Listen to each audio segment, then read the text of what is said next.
we believe it's not possible to eliminate games from organizations, but clearly some organizations have more and others have less. And it is possible to reduce the games being played.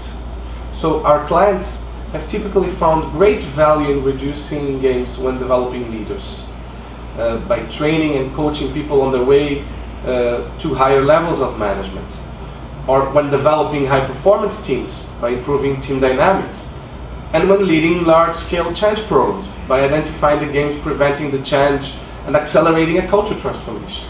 So let me focus on how this can be accomplished at an individual level. At an individual level, games are often unconscious.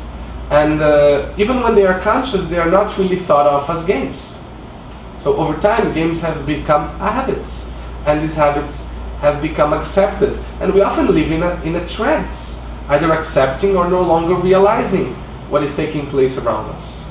So the games no longer arouse us. They have submerged. So the first step is what we call awakening. So how do you become conscious of the games that are being played and the games that you're playing? So we need to become aware of, that phrases like, I know it makes sense, but our senior VP wants it, or don't bring up X, Y, Z in the meeting. It's a touchy subject, are signs that games are at work destroying value. Then the second step is making the choice to behave differently. So it's to resist the many payoffs that game playing appears to offer, to make the apparently risky choice for what we call intimacy, so which is the opposite of game playing. This choice must be made at both an intellectual level, so thinking through the long-term effects of game playing, and emotionally, so I can feel it's enough, I don't want to play the game anymore. And then finally, after the choice, it needs to be executed.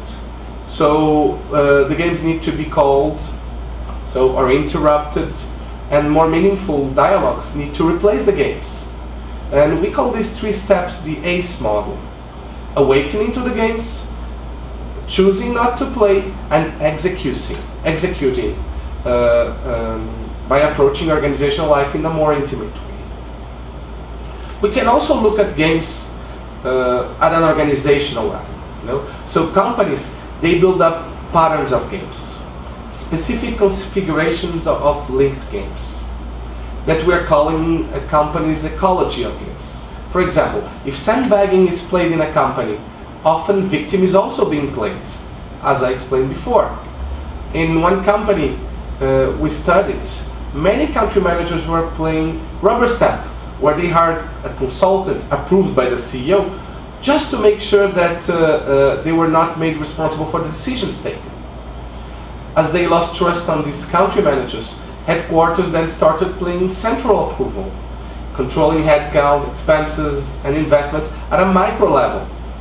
They were then surprised when an initiative to improve customer responsiveness at the local level completely failed. So we believe that companies need to take into account this ecology of games if they want to engage in any organizational change. It is critical to reflect on the source of this ecology, which is a deeply embedded corporate theme that influences the games people typically play in a given company, if any transformation is to be successful. And we explore more of these organizational games DNA in our book.